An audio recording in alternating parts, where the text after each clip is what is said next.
Hey guys, coming to you on a foggy fall morning. Just walked out here to record this and realized it is foggy out here. But excited today. Woke up with a smile on my face because I'm going to be making sausage for the first time ever. I have the KitchenAid attachment and I went and found the hog casings yesterday. So I now have everything I need to make sausage. And I'm going to be trying to do a low smoke with my Smobot. I think the lowest I can go with that is 185. So going to be using Preg #1 cure today, simply because I'm using a low temperature. Don't want to encourage any botulism. I understand is a concern, so going to go ahead and do that correctly, measuring 1 teaspoon for every 5 pounds, being very exact. So I do have a scale that I'll be using. But just excited, guys. I don't know how this is going to come out. But at the end of this, I guess you guys can rejoice with me, or I'll be telling you what I'll do differently next time. So doing the simple kielbasa today, which is just very simple ingredients. This is more about the process, and once I know how to do it more, I can experiment more with different flavors and things of that nature. But doing kielbasa today, guys, and we'll see how it comes out. See you soon. And here we have our boneless pork roast, our Boston butt. You see we have good marble here. I'm going to be using 5 pounds. This is 3.67, so I'm going to get 5 pounds, adding a portion of this. We have our marjoram, our curing salt, garlic, salt and pepper, and ice water. And our most important aspect of building the sausage, the hog casings. And these are a 35 by 38 size. I'm not sure what that means yet. But here is all of our ingredients to make our sausage. Alright guys, so here I'm going to actually weigh out my pork, and I'm going to do 2.5 pounds each.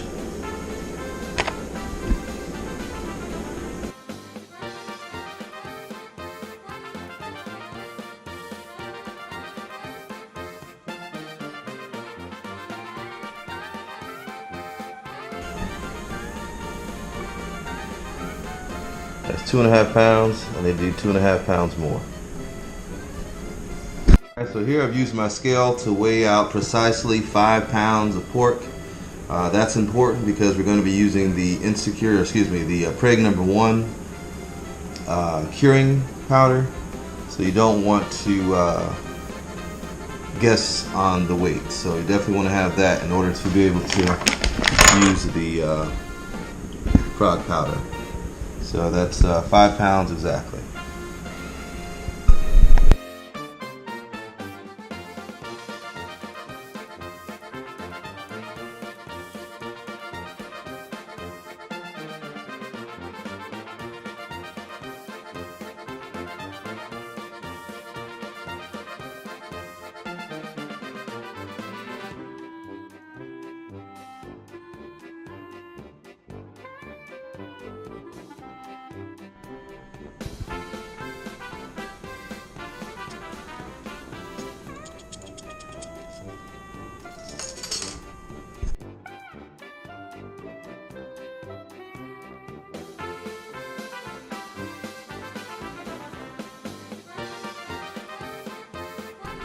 Okay guys, here I have my mixed and kneaded pork.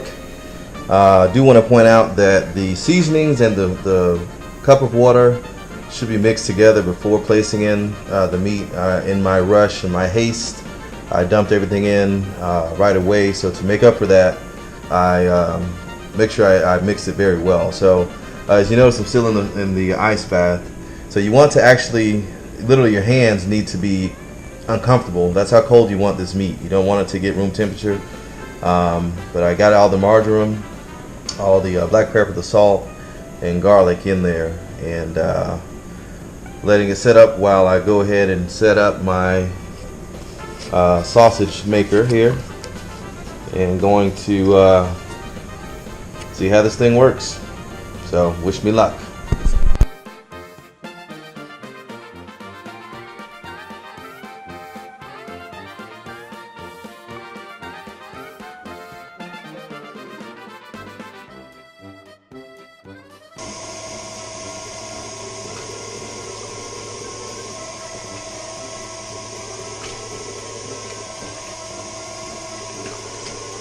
Alright guys, so here's my finished product, if you can call it that. I definitely got the hang up towards the end, which is the bigger, but I do have some air pockets, and I'm going to take this pin and poke the pockets. I'm not sure what's going to happen to this one, but just try to get the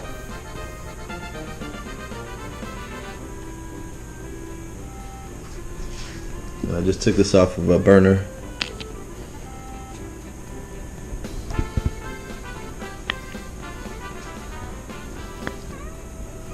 Just gonna pop these air pockets and help them get together. Alright guys, here's how it's going to go on the smoker. I guess you can tell when I got the hang of it versus when I first started. But either way, they're going to get cooked today. And we're going to go to an internal temperature of 155. I'm going to try to run my Smobot with my cold smoker at the same time and get these up to desirable color and temp. Alright, so I'm here and I'm probably using every gadget I have right now. So what I'm doing is using the Smoke Daddy cold smoker. So this is actually generating smoke. If you look at this air tube here, it's going to this pump. This pump is now pumping the smoke through the air coming out the top. Now the reason I'm using that is I'm only using my Smobot to get to the 180 degrees, which is the lowest it can go. But trying to keep the temperature low, but at the same time getting smoke on the sausage here at the low temp. So gonna eventually put the temperature probe in, get to an internal temperature of 155, hopefully no more than 3 or 4 hours.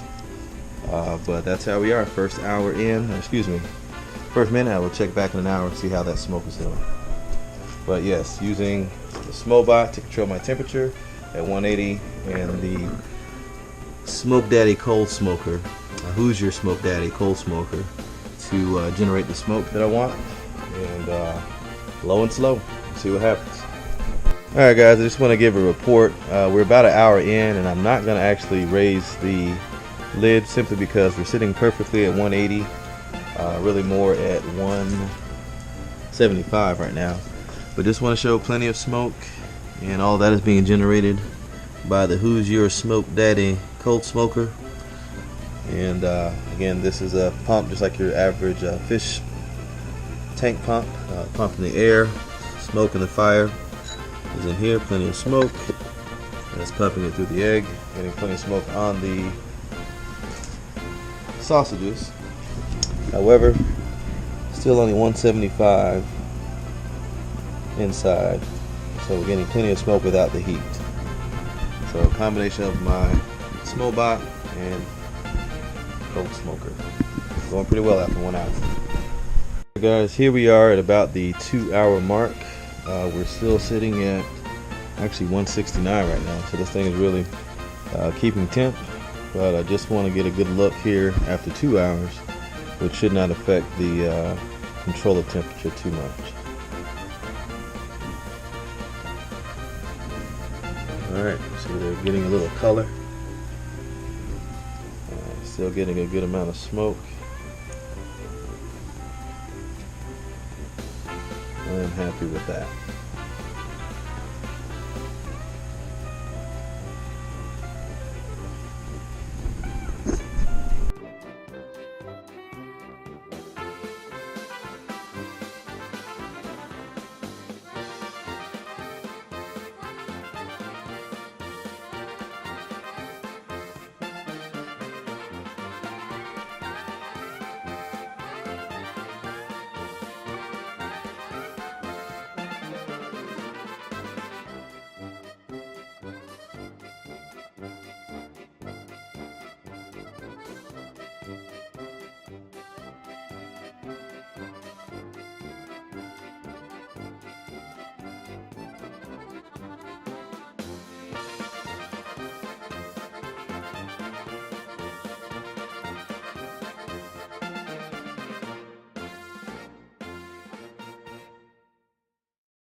Well, there you have it, guys. Sausage on my big green egg. I'm a very happy camper.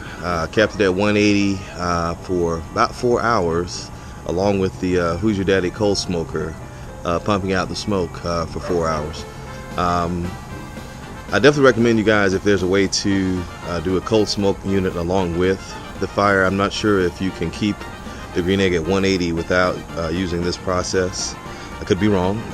My experience is when you add wood to a fire, it gets hot. 180 is a very low temperature for the green egg. So I was able to accomplish the smoke as much as I wanted, along with the heat staying low. That was the reason I did use my gadgets, as you saw. But I will hang this the sausage next time. There were some on the bottom where they were against the pan. They did not get as brown as I would like. They didn't get as much smoke. So definitely see why I should hang versus setting them on the platter or the grill. Probably been okay with just the grate itself. But I will be hanging them next time just to get more smoke coverage. But the flavors were there. Definitely looking forward to experimenting with more flavors in the future. I got to get my stuffing process down, but for my first time, hey, I'm not mad. They came out okay. So hope you guys enjoyed. Any questions, please let me know, and I will see you guys next cook. Take care.